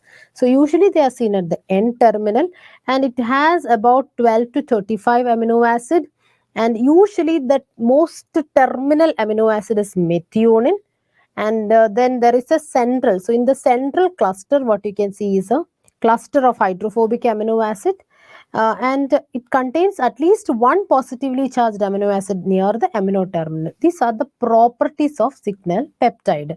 So just like properties of enhancer, this can also be a question in further exams. So that's why I've explained it. So I've given all the properties of a signal peptide. Now, the function of the signal peptide is intracellular sorting of proteins. That is its function. Now coming to the second part of the question. So one part is about the signal peptide, another part is about the membrane proteins. There are different types of membrane protein, especially the transmembrane. This is about the integral proteins. Membrane proteins are divided into integral proteins and the peripheral proteins. So this is about integral protein which traverses or which is spanning the entire of the membrane. So they are called as the transmembrane proteins. The transmembrane proteins are of different types. The type 1, type 2, type 3 and type 4. These are the major transmembrane proteins. So if you see the difference, you can see that this is a picture from Harper itself. You can see every protein has an N terminal and a C terminal. So in the case of type 1, N terminal, so what we are seeing here is a cell exterior, or we know that if it is transported from the endoplasmic reticulum lumen, that stands for endoplasmic reticulum lumen as well. So either endoplasmic reticulum lumen or cell exterior. So you can see it's if it is in the plasma membrane, the outside membrane is a cell exterior. So if it is seen in the endoplasmic reticulum membrane, what you see inside is endoplasmic reticulum lumen, and the other one is the exterior of the endoplasmic reticulum. That's all. So this transmembrane proteins can be either in the endoplasmic reticulum or in the plasma membrane. So wherever is it, so that is why it is given endoplasmic reticulum or plasma membrane. So if it is endoplasmic reticulum, this is the luminal side and the other is the cytosolic side. If it's a plasma membrane, this is the cell exterior and this is the cytosol. Now in the transmembrane protein 1, the N terminal is in the endoplasmic reticulum lumen, or in the case of plasma membrane, it is at the cell exterior, whereas the C terminal is the one which is seen in the interior. Okay. Then the other one, like type 2, you can see very well that N terminal is in the cytosol, whereas the C terminal is on the other side, that is a cell exterior, or if it's an endoplasmic reticulum membrane protein, it is in the endoplasmic reticulum lumen. Then 3 is also the same. Only thing is that the N terminal is very short, but you see the N terminal is outside and the C terminal is inside the cytosol. Okay, NC itself. Okay, fine. And then 1 and 3 almost similar. So you can see 1 and 3 is almost similar, but the length of the N terminal is less for type 3. Then you can see what you can see 7 transmembrane regions. See 7 transmembrane. These are all alpha helices. 7 alpha helices which spans the this endoplasmic reticulum membrane or the plasma membrane. So it has 7 trans membrane proteins, or it spans the membrane. You can see 7 alpha helices. You can see spanning the membrane, and it is N and here C is. So most of the time N is seen in the cell exterior and C is seen in the cytosol. Only one there where N is seen inside, and that is type 2. Now I'll give you examples of all these things. Type 1 is the LDL receptor. Then the type 2, the example is transferrin receptor. Transferrin receptor. Then the type 3 cytochrome P450. Then the type 4 example is the glucose receptor or the glucose transporter. And one more very familiar to us is the G protein coupled receptor. So these are the 4 types of transmembrane proteins. Now we are going to see what is the combining these two, that is signal peptide and the transmembrane protein combining. What we should understand is that any protein which is the membrane bound proteins are seen or synthesized in the rough endoplasmic reticulum, and this rough endoplasmic reticulum synthesized membrane protein should reach the either the endoplasmic reticulum membrane or to any other membrane like the plasma membrane. So usually when it is targeted towards either of these membrane, I'm not explaining this process because it's very complicated, but I just want to explain only one point.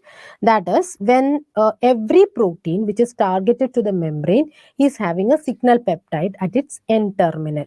So usually at N terminal, but it can be at other site also. So this is usually what happens. That is, anything which is transported. What you can see here is this is the endoplasmic reticulum, and you can see this is the ribosome, and this is the endoplasmic reticulum. So the protein which is synthesized in the ribosome has to be translocated and it should reach the interior of the endoplasmic reticulum. So for that, what we can see is initially what is formed is the N terminal. You know, when a protein is synthesized, what is first synthesized is the N terminal end. So this N terminal, which is given in red color, is actually a signal peptide. So this signal peptide is the one which is helping in targeting this protein into the interior of this endoplasmic reticulum. So what we can see is it is internalized, and once it is internalized, there is an enzyme here. So that enzyme's name is given here, signal peptidase. The signal peptidase will cleave that N-terminal signal peptide, and the protein, only that protein is being internalized.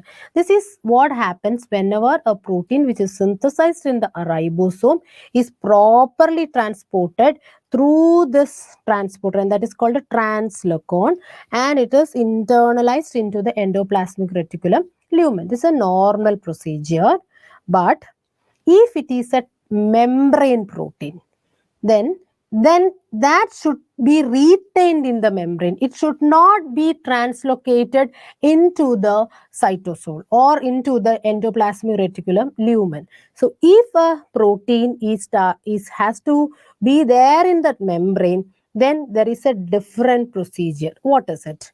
That is, this is an example of the type 1 transmembrane protein that we have seen as example LDL receptor. So in the case of a type 1 transmembrane protein, the same procedure, the ribosome, you can see this is the N-terminal signal peptide and it is being internalized, and what we can see is the signal peptidase. See, this is a signal peptidase. This will cleave the N-terminal signal peptide, and now we can see the signal peptide is cleaved. Now this is the protein alone. There is no N-terminal signal peptide here, but it is retained here. Usually in the other case, what we have seen is it is internalized. But in this membrane protein, it is not internalized. It has to be retained in the membrane. How it can be retained in the membrane? For that, there is a special sequence inside this protein. And this sequence is called as stop transfer sequence. So with the help of the stop transfer sequence, this protein is retained in the membrane. So what we can see is it is laterally shifted. So you can see there is a translocon and this protein is laterally shifted like this, and the protein is retained in the membrane, where you can see the N terminal is seen inside the cytosol and the C terminal is seen in the cell exterior. So this is about this. This is the story of a type 1 transmembrane protein. But our question was type 2 transmembrane protein. What is the difference? There is no picture to explain the type 2 transmembrane protein in the Harper. So I'm just saying what is the difference here. In the type 2, not only in the type 2, in all other transmembrane protein other than type 1, type 2, type 3 and type 4, the difference is there is no N-terminal signal sequence. Then where is the signal sequence? It has an internal, it has a sequence which is seen internally inside the protein. Okay, so if I'm drawing a picture, there is a sequence internally. There is an internal signal sequence. There is no N-terminal sequence. There is an internal sequence. And and what happens here is when it is transported through the translocon, it has to be retained there. This internal signal sequence is not, it is uncleaved. Whereas in the other case, it is cleaved. This is not cleaved, it is uncleaved, and it has a central cluster of hydrophobic amino acid. So as it is having a central cluster of hydrophobic amino acid, it is retained in the membrane, because we know that interior of this membrane is hydrophobic. So in that atmosphere or in that environment, in a hydrophobic environment, these proteins are retained inside the membrane, and it does not have, they do not have an N-terminal signal peptide.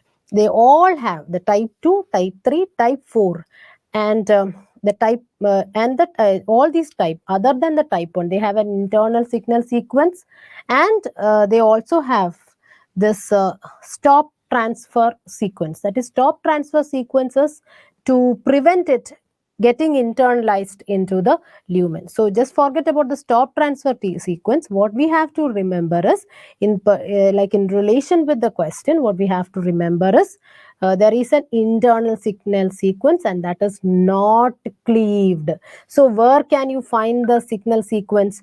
The signal sequence should be within the membrane, right? Now we'll go to the question. So the signal sequence in a type 2 membrane protein with N-terminal facing cytoplasm, that is what I have shown here, type 2 N-terminal facing the cytoplasm, is, where is it? Is it at inside the membrane? Yes, I told you it is the internal sequence, and that sequence is retained in the membrane. So that is the answer. At the C-terminal? No. Both inside the membrane and C-terminal? No. At the N-terminal, you have all tendency to give the answer as N-terminal. No, because it is a type 2 membrane protein. So that is also not the answer, and hence the answer here is inside the membrane or within the membrane. Now we go to a very simple question. The mousy body order in PKU, reason is given as tyrosine, dopamine, norepinephrine are decreased in PKU. So mousy order in PKU. Why there is mousy order in PKU? It is because phenylalanine is not getting converted to tyrosine. So what will happen? This phenylalanine is converted to phenyl acetate, first to phenyl pyruvate. This phenyl pyruvate can be converted to phenyl lactate or phenyl acetate. This phenyl acetate is responsible for the mousy body order. Okay. Now in the reason what is given, tyrosine, dopamine, norepinephrine are decreased in PKU. Is it right? So I've told you phenylalanine is not getting converted to tyrosine, and hence tyrosine is not forming dopamine. From tyrosine we will get dopamine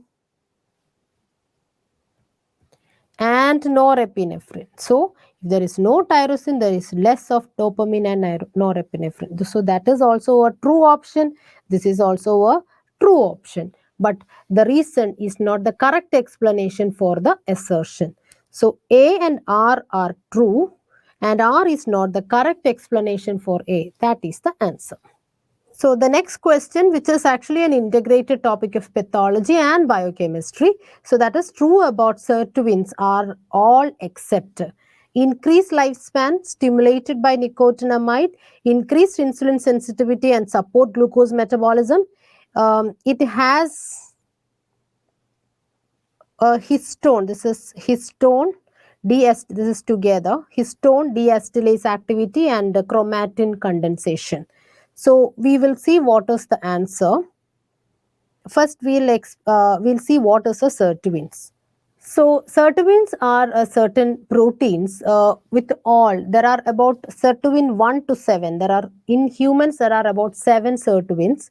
These sirtuins, all the sirtuin has a NAD plus binding domain. You know the name of this NAD plus binding domain?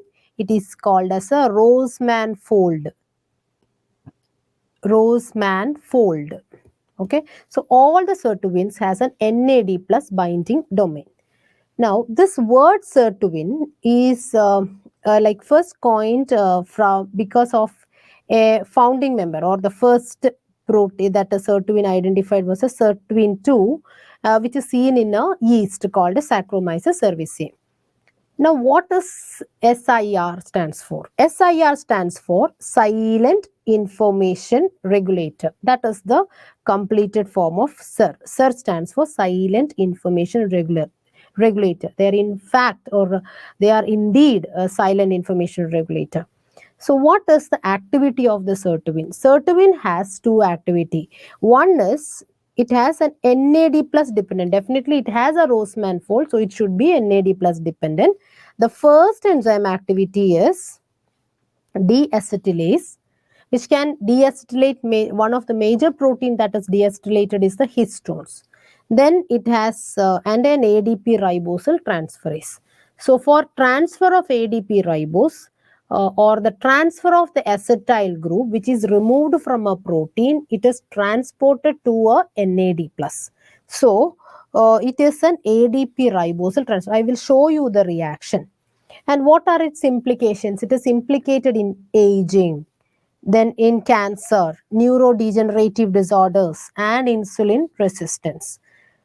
Then one of the sirtuin deletion is found to shorten, not in humans, in experimental animals, it found to shorten the lifespan.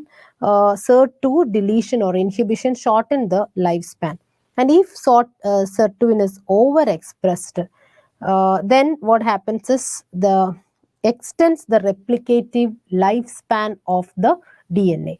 So this is the action of sirtuin. So what I've told you is it's a group of protein with Na, which is linked to NAD plus binding domain, which is called Roseman fold. So now I'll show you the action. Reaction carried out by the sirtuins.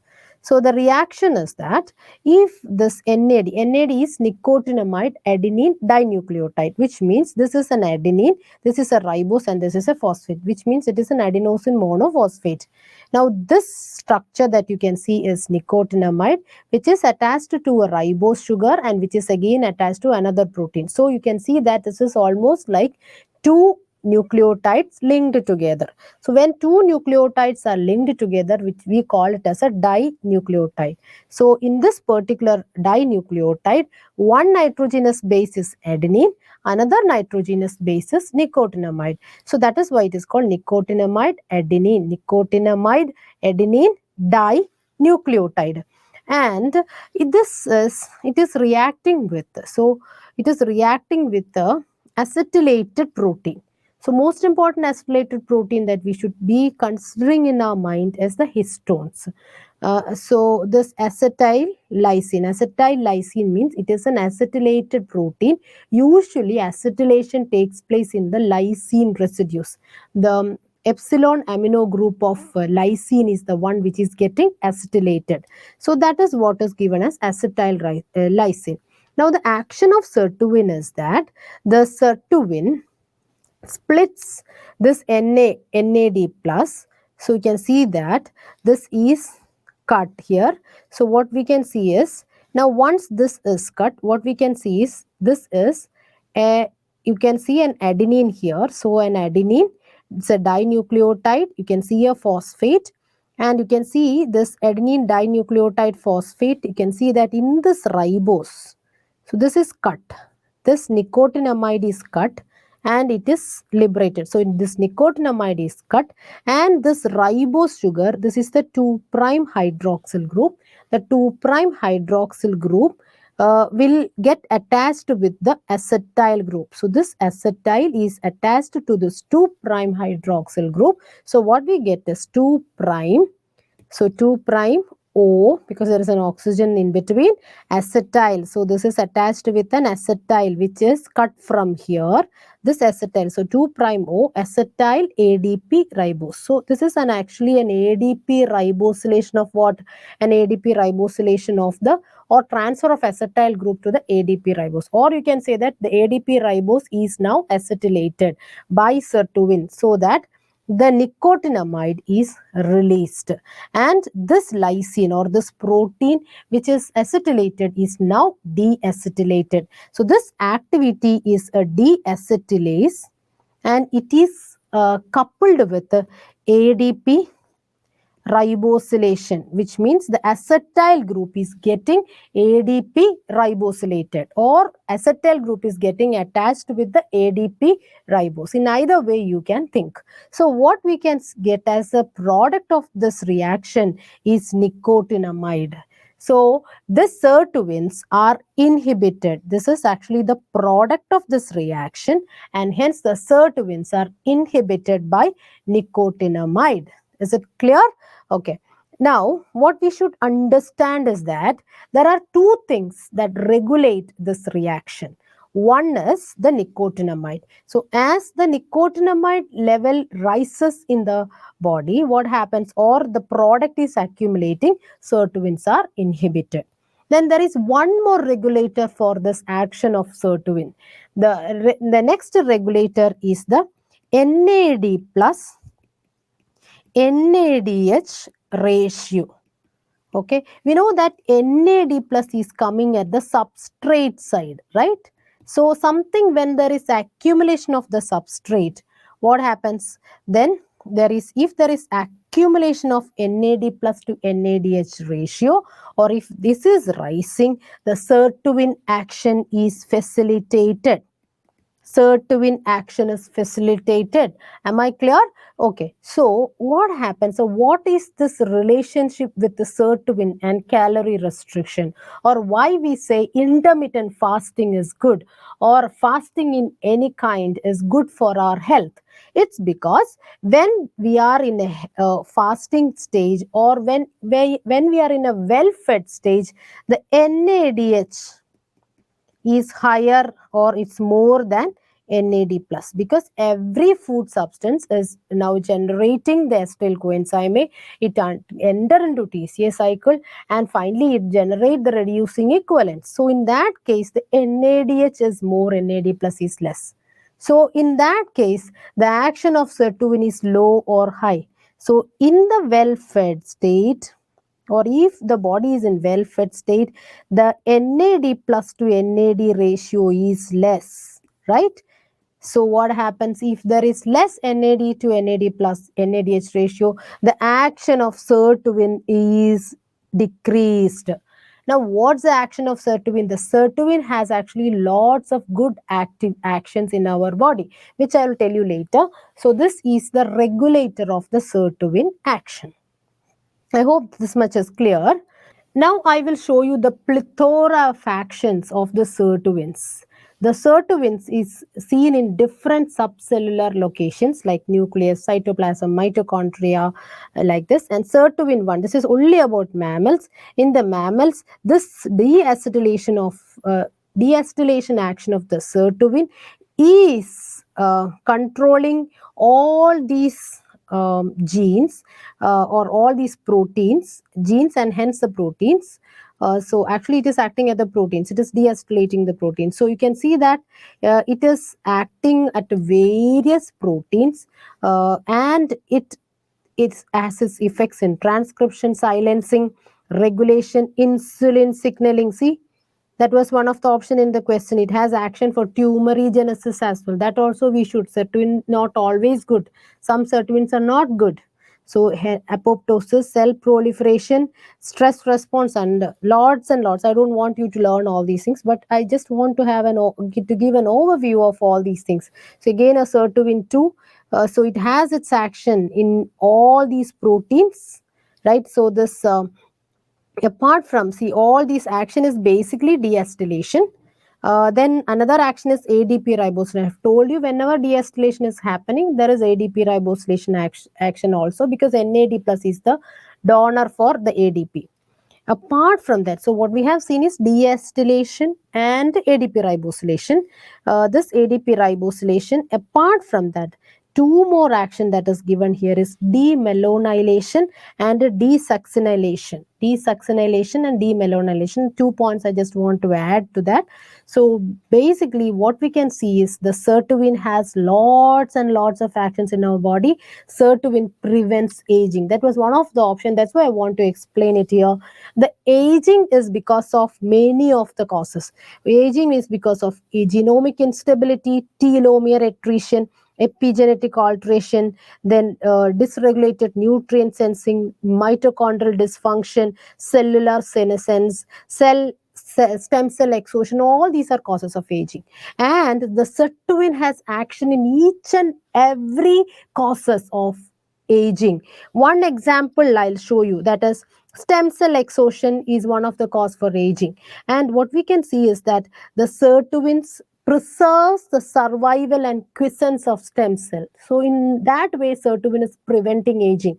Then epigenetic alteration. We have already seen the histone deacetylation, which is an epigenetic modification. So we can see the histones are deacetylated. So the histones are deacetylated and chromatins are getting condensed, which is regulating the gene expression. So I don't want to explain everything, but I just want to give you an overview that this is how the sirtuins is reducing the aging process. And this is just to explain the insulin sensitive cell. It's an insulin sensitive cell. The sirtuin has its action in various like signaling pathways, which improves the insulin sensitivity. So insulin resistance is because of decrease in the sirtuin action. So this is the plethora of actions of sirtuins, where it is involved in DNA repair, cell cycle, telomere maintenance, antioxidant function, and whatnot. So this is about a rough overall idea of the sirtuin. So now we'll go back to the question and answer. Increases the lifespan. Yes. Stimulated by nicotinamide. No, it is inhibited by two things. One is the nicotinamide, and actually it is not. The next is the increased NADH to NAD plus ratio.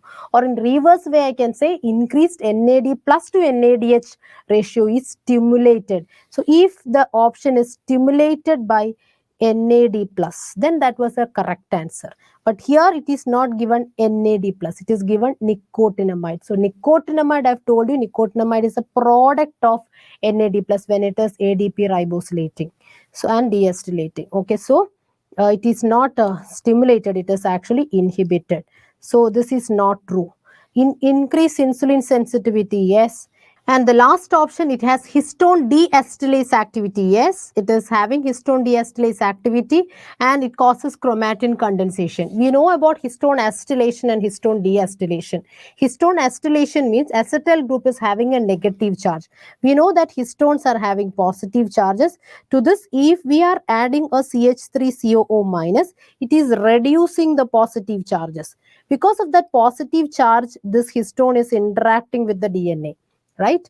So if we are if we are acetylating is this, then we can see that we are decreasing the positive charges. We are decreasing the positive charges, and if we decrease the positive charge, what will happen?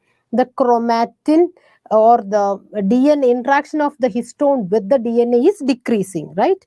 Histone DNA interaction decreases. So what will happen is the euchromatin formation. Euchromatin. This is what happens in acetylation. Acetylation. Then it is a euchromatin and it is transcriptionally active protein.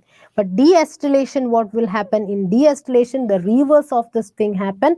That is, it is causing chromatin condensation, or otherwise heterochromatin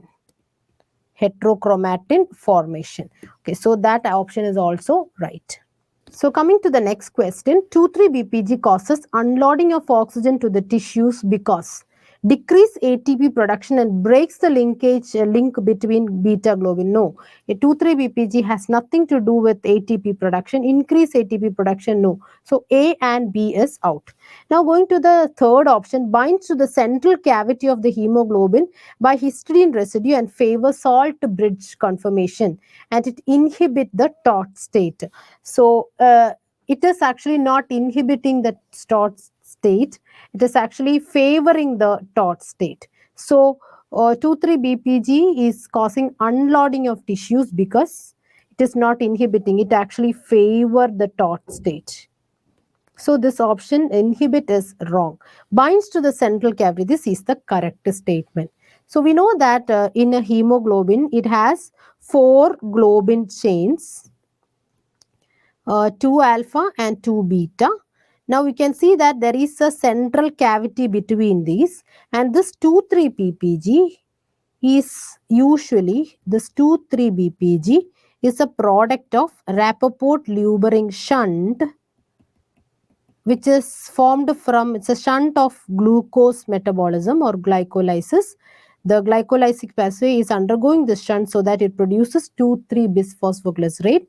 This negatively charged 2,3-bisphosphoglycerate, how it interact is that this 2,3-bisphosphoglycerate interact with the positively charged amino acids in the beta globin chain.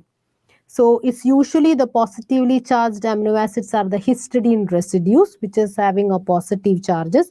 So this negatively charged 2,3-BPG forms what is called as a salt bridge. Salt bridge.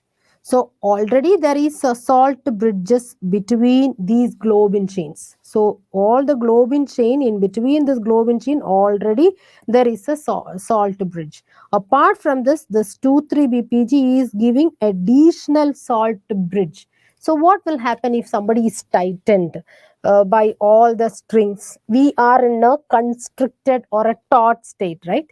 So in the presence of 2,3-BPG, it is increasing the salt bridges and it is tightening this hemoglobin like anything. So in the taut stage, what happens is that it helps in oxygen releasing because it is already in tension.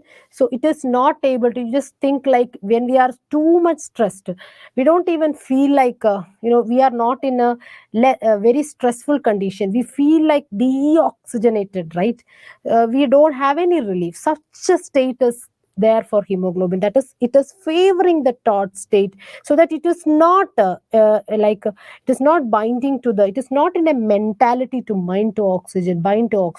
So this deoxygenated or the taut hemoglobin is always unloading oxygen. So this is what happens when the hemoglobin reaches the tissues. In the tissues, the hemoglobin is in a taut state, so it unloads the oxygen.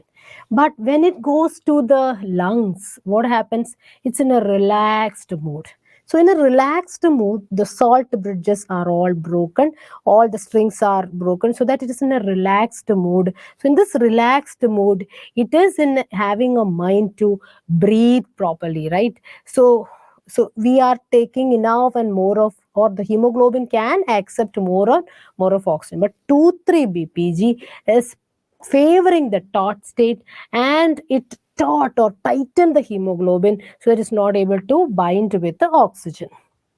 Okay, so this is the picture given in Harper, which says that this 2,3-BPG, which is a positively charged compound, it interact with the positively charged amino acid, especially in the beta globin chain. Okay, so that is why the HbF, what happens in HbF? There is 2 alpha, 2 gamma. So this, in the case of HbF, the positively charged amino acid, which is favoring the binding of 2,3-BPG with the beta globin, is less. So interaction of 2,3-BPG with the HbF is less. So that is why the hemoglobin F has to snatch the oxygen from the maternal blood. Okay, so what I want to say is the same sentence given in Harper, that is 2,3-BPG stabilizes the T structure or the taut structure. Now we go to the question. So the answer is it binds to the central cavity and histidine residue favor the salt bridge formation. So that is the answer. So this is an image based question. Two suggestions came from the student side. So I am giving you both the suggestions from the students. So one suggestion was that identify the right curve is adult hemoglobin and what is the left curve. So left curve, so adult hemoglobin, it is a multi-subunit protein or it's an allostric protein where there is positive cooperativity and they are having a sigmoid shape. It is having a sigmoid shape. Okay, now what you see here, the what is it is already given, but actually in the question it was not there. So what you see in the left side is a hyperbolic curve. So hyperbolic curve is not for a multi-subunit protein where more one oxygen favor the binding of other oxygen to other substrate, because it's not like that. Because hemoglobin, we know that there are four hemes and four subunits, but in myoglobin it is not a multi-subunit protein. It is not having, it has only one heme. So one oxygen bind to one heme, it cannot favor binding of oxygen to other heme because it doesn't have other heme. So what is the shape of a myoglobin? In myoglobin, it is a hyperbolic curve. Okay, because it does not have positive cooperativity. Positive cooperativity is possible only with a multi-subunit protein like hemoglobin. So the left curve, which is a hyperbolic curve, is a myoglobin. So another suggestion that came from the students was the question that was given is not a hyperbolic curve. The curve was an sigmoid curve itself. So if it's a sigmoid curve, sigmoid means S-shaped curve itself, then we should think about the left shift and right shift of the oxygen dissociation curve. So the factors that favor the right shift of oxygen dissociation curve are increased temperature, then increased 2,3 bpg. So in the shifting towards the right means unloading of oxygen. So it has reduced affinity of oxygen towards the hemoglobin. So increased 2,3 bpg and increased H plus. So increased H plus means acidosis. So acidosis shifts the curve towards the right because it reduces the affinity of the hemoglobin towards oxygen. Now, what are the factors which favor the shifting of ODC to the left? One is decreased temperature, decreased 2,3 bpg. So decreased 2,3 bpg is hemoglobin F as well, because I've told you in hemoglobin F, the 2,3 bpg interaction with HbF is less. And also we know that fetal hemoglobin has to grab the oxygen from the maternal blood. Then decreased H plus, that is alkalosis. So this is alkalosis and carbon monoxide. So two answers are here which shift the ODC towards the left, that is fetal hemoglobin and carbon monoxide poisoning. Among this, it's difficult to choose a particular answer. So if these were the option, I always feel that this image is correct, so that only one answer is there, and that is myoglobin. Otherwise, carbon monoxide poisoning, fetal hemoglobin, both answers are there. This is a very repetitively asked question. Identify the Lineweaver-Burke plot.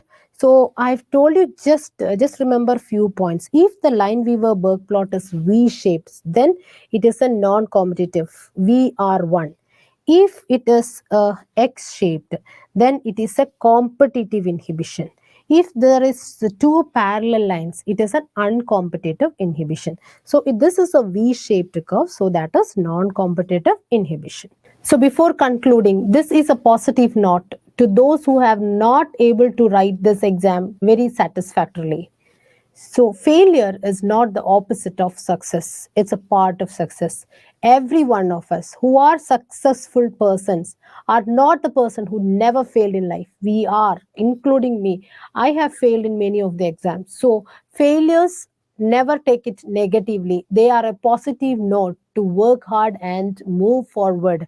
And failure teaches you not to fail again, and take the positive spirit out of it. And thank you.